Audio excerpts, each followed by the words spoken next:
Hello my dear students, welcome to dream classes. तो चलिए, जैसा कि आपको थंबनेल में दिख रहा होगा और बहुत ही ज़्यादा बच्चों का कमेंट आ रहा था कि सर इकोनॉमिक्स यानी अर्थव्यवस्था के दुर्ग उत्तरीय सवालों को करवाइए। ठीक है, तो आज की इस क्लास में हम लोग देखिए इकोनॉमिक्स के लॉन्ग क्वेश्चन पे डिस्कशन करेंगे। तो सभी बच्चे एकदम से जुड़ जाइए, इस क्लास को अटेम्प्ट करिए, कोई भी मिस ना करें। और हमारे चैनल पे जो भी बच्चे न्यू हैं चैनल को सब्सक्राइब कर लीजिए, बगल में एक बेल आइकन होगा उसको प्रेस कर लीजिए ताकि हमारे आने वाले नए वीडियो का नोटिफिकेशन आपको मिल सके। ठीक है, तो देखिए हमारा प्लेलिस्ट आप जाइएगा देख लीजिएगा। क्लास 10th के जितने भी वीडियोस हम लोग करवा रहे हैं वो हमारे आने वाले बोर्ड एग्जाम के लिए है और सबका हमने प्लेलिस्ट बनवा दिया वहाँ पर, आप अच्छे से वहाँ पर जाकर व्यू कर सकते हैं। तो ये देखिए आपका वीडियो जो क्लास होने वाला है ये आपका अर्थव्यवस्था एवं इसके विकास का इतिहास, जो आपका चैप्टर 1 है इकोनॉमिक्स में कक्षा 10 का, उसके दीर्घ उत्तरीय सवालों पे होगा। ठीक है, तो चलिए हम बात करते हैं और शुरुआत करते हैं आज के इस क्लास की। तो जिन बच्चों को नोट्स परचेज करना हो, हमारा हेल्पलाइन नंबर आपको स्क्रीन पे दिख रहा है, उस पर जाकर कांटेक्ट करिए, हमारी ड्रीम क्लासेस की टीम आपकी हेल्प करेगी। तो आज का जो हमारा पहला सवाल हमने रखा है, देखिए बहुत ही अच्छा सवाल है, बोर्ड एग्जाम में ये पूछा जाता है कि अर्थव्यवस्था की संरचना से आप क्या समझते हैं और उसे कितने भागों में बांटा जाता है। ठीक है, चलिए ये इसका पार्ट 1 है, आप लोग इसके जितने भी पार्ट डाले जाएंगे उसको जरूर देख लीजिएगा। तो देखिए इसका जवाब होगा कि किसी अर्थव्यवस्था का मुख्य कार्य वस्तुओं का उत्पादन एवं सेवाओं का विस्तार करना है। ठीक है, किसी अर्थव्यवस्था का मुख्य कार्य जो है ना, वस्तुओं का उत्पादन एवं सेवाओं का विस्तार करना है और आर्थिक क्रियाओं एवं गतिविधियों का संपादन अर्थव्यवस्था के विभिन्न क्षेत्रों में होता है, जैसे कि कृषि क्षेत्र, औद्योगिक क्षेत्र, बीमा एवं बैंकिंग क्षेत्र, परिवहन एवं संचार क्षेत्र आदि।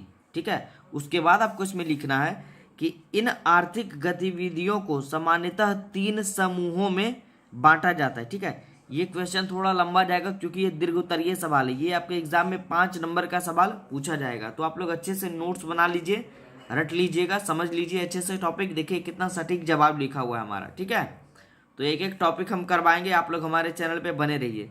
यहाँ तक आपने पढ़ लिया, ठीक है, उसके बाद आपको पढ़ना है, यहाँ हमने पढ़ा कि इन आर्थिक गतिविधियों को सामान्यतः 3 समूहों में बांटा जाता है। पहला समूह होता है प्राथमिक क्षेत्र, दूसरा द्वितीयक क्षेत्र और तीसरा तृतीयक क्षेत्र। ठीक है, और प्राथमिक क्षेत्र को अर्थव्यवस्था को उत्पादन के लिए कच्चा माल प्राप्त होता है। ठीक है, प्राथमिक क्षेत्र से जो है ना अर्थव्यवस्था को जो उत्पादन के लिए कच्चा माल प्राप्त होता है वो इसी से होता है, क्योंकि प्राथमिक क्षेत्र में देखिए कृषि आता है, पशुपालन आ जाता है, मछली पालन आ जाता है, खनन आ जाता है, वानिकी जैसे व्यवसाय इसमें सम्मिलित है, मतलब शामिल है। ठीक है, दिख रहा है आपको, ये देखिए खनन वानिकी जैसे व्यवसाय इसमें सम्मिलित हैं। और उसके बाद आपको इसमें देखना है ये वाला, देखिए द्वितीयक क्षेत्र के बारे में जानेंगे कि द्वितीयक क्षेत्र में औद्योगिक उत्पादन होता है, जैसे कि स्टील से लेकर सुई तक, ठीक है, तार से लेकर फ्रिज तक और रेलगाड़ी से लेकर हवाई जहाज तक का उत्पादन इसी क्षेत्र में होता है। ठीक है, और जनोपयोगी सेवाएं, जनोपयोगी मतलब जनता के उपयोग के लिए जो सेवाएं हैं, जैसे कि बिजली, दिख रहा है आपको, चलिए देखिए जनोपयोगी सेवाएं जैसे बिजली, गैस, पेय जल का उत्पादन यानी पीने वाले जल का उत्पादन तृतीयक क्षेत्र में ही आता है और ये द्वितीयक क्षेत्र में आता है। ठीक है, और तृतीयक क्षेत्र को सेवा क्षेत्र भी कहा जाता है।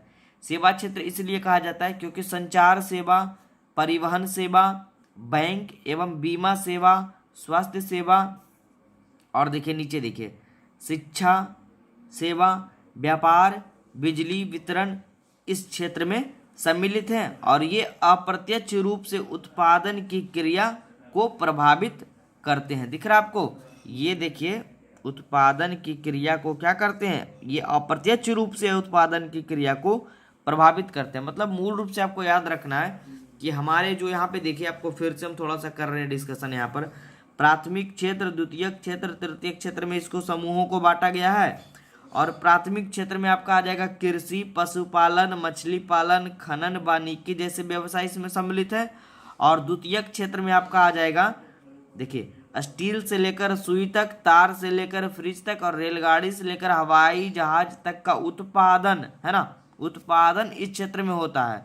और जनोपयोगी सेवाएं जैसे गैस, बिजली, पेयजल का उत्पादन भी इसी क्षेत्र में होता है, द्वितीयक में। और सबसे अंतिम हमारा था तृतीयक क्षेत्र। तो तृतीयक क्षेत्र में जो है ना, सेवा क्षेत्र के अंतर्गत आता है और इसमें संचार सेवा, परिवहन सेवा, बीमा सेवा, स्वास्थ्य सेवा और शिक्षा सेवा, व्यापार, बिजली वितरण इन क्षेत्रों में सम्मिलित है और ये अप्रत्यक्ष रूप से उत्पादन की क्रिया को प्रभावित करते हैं। ठीक है, तो ये थे हमारे क्वेश्चन फर्स्ट का सटीक जवाब। अब हम लोग इस पार्ट में एक और क्वेश्चन को पढ़ लेते हैं, फिर हमारा ये टॉपिक अगले पार्ट में चलेगा।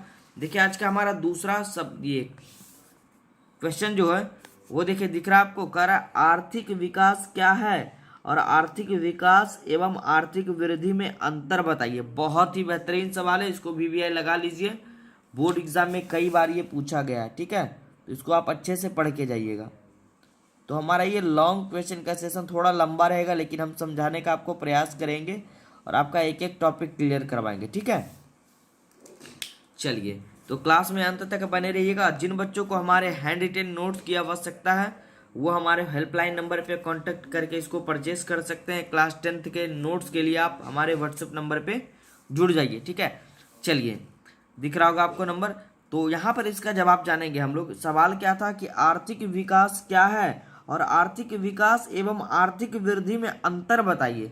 तो यहाँ पर हम लोग लिखेंगे कि आर्थिक विकास आय या उत्पादन में वह वृद्धि है जो उत्पादन के तकनीक एवं अर्थव्यवस्था के ढांचे में परिवर्तन होने से प्राप्त हो। ठीक है, समझिए, बातों को समझिए। कह रहा है आर्थिक विकास आय या उत्पादन में वह वृद्धि है जो उत्पादन के तकनीक एवं अर्थव्यवस्था के ढांचे में परिवर्तन से प्राप्त हो।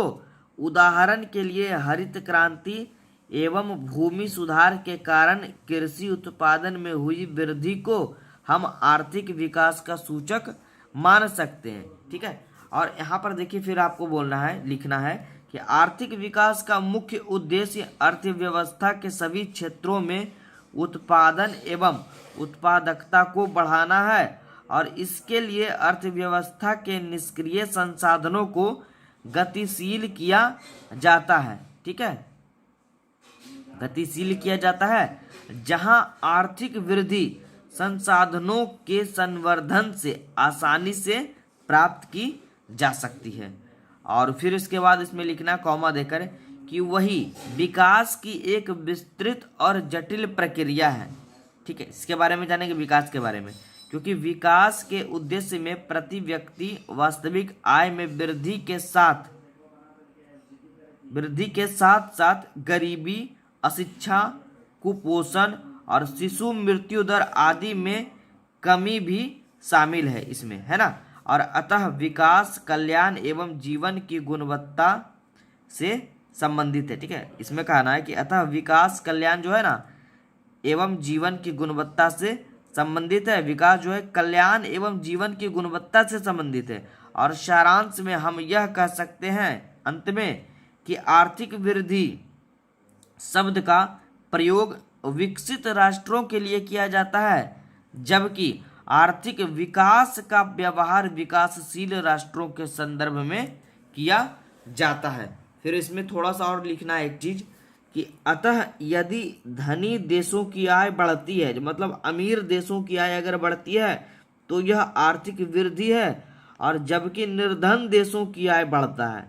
ठीक है, यानी जो खुद पहले से धनी है उसकी आय बढ़ेगी तो इसका बढ़ता स्तर आर्थिक विकास का घोतक होता है, मतलब इसका संकेत होता है। ठीक है, तो इसको आप लोग समझ लीजिएगा, अच्छे से पहले कॉपी में नोट कर लीजिए और फिर अपने आप समझने का प्रयास करिए। ये देखिए पेचीदा है, थोड़ा सा लग रहा है, लेकिन आप लोग अगर इसको अच्छे से सही ढंग से सिस्टमैटिक ढंग से इसको नोट्स बनाकर इसको अच्छे से एक दो बार पढ़ लीजिएगा तो आपको आर्थिक विकास क्या है, आर्थिक विकास एवं आर्थिक वृद्धि में क्या अंतर है, वो आपको अच्छे से समझ में आ जाएगा। ठीक है, तो चलिए आज की इस मिनी क्लास में इतना ही रहने देते हैं, फिर हम लोग इसके पार्ट 2 में और भी कुछ दीर्घोत्तरीय सवालों को क्लियर करेंगे।